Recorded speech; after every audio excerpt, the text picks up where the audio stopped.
ফায়দা লুটতে গিয়ে বরং ওনারা বারবার ক্ষতির সম্মুখীন হয়েছে। এককভাবে নির্বাচন করে 2-3টার বেশি ওনারা পান। 1.5 বছর হয়ে যাচ্ছে, এই 5ই আগস্টে 1 বছর পূর্ণ হবে।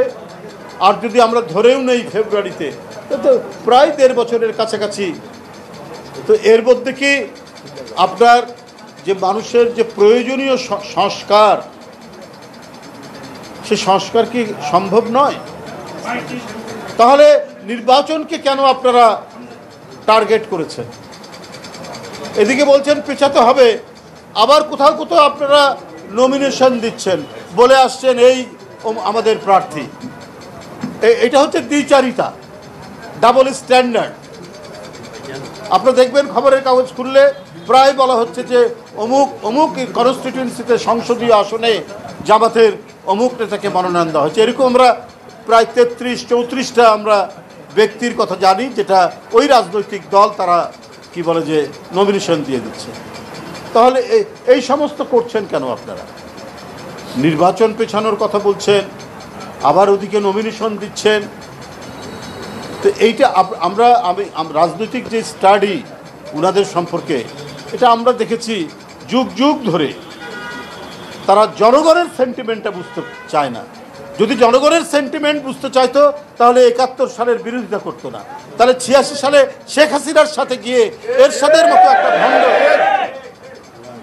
একটা নির্বাচনে তারা অংশগ্রহণ করতো না। কারণ এরা জনগণকে কোনো ম্যাটার করে না। জনগণের যে মূল্য আছে গণতন্ত্রে, সবচাইতে বড় মূল্য, সেই মূল্যকে তারা পাত্তা দিতে চায় না।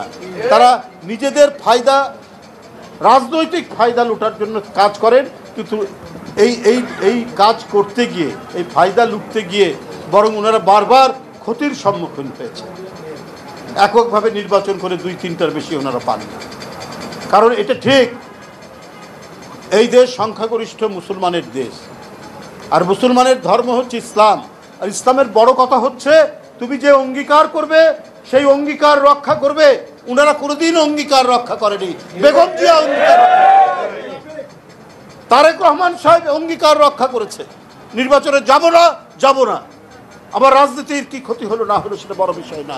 আমি জনগণকে বলেছি যে শেখ হাসিনা একটা দুরাচার, শেখ হাসিনা গণতন্ত্র হত্যাকারী, শেখ হাসিনা গুম খুনের জননী, অতএব তার অধীনে কোনো ভালো কাজ হতে পারে না, অবাধ সুষ্ঠু নির্বাচন হতে পারে না। এটা দেশনেত্রী বেগম খালেদা জিয়ার বক্তব্য, এটা আমাদের ভারপ্রাপ্ত চেয়ারম্যান তারেক রহমানের বক্তব্য।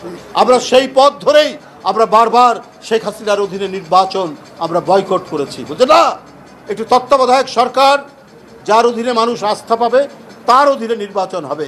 কারণ শেখ হাসিনার অধীনে ভালো নির্বাচন, অবাধ নির্বাচন, সুষ্ঠু নির্বাচন, ইনক্লুসিভ নির্বাচন হতে পারে না। তার অধীনে নির্বাচন তিনি প্রমাণ দিয়েছেন যে তিনি দিনের ভোট রাত্রে করেন, তিনি ভোট কেন্দ্রে ভোটারদের যেতে দেন না, তিনি চতুষ্পদ প্রাণীকে যেতে দেন, তিনি আমি আর ডামির নির্বাচন করতে পছন্দ করেন।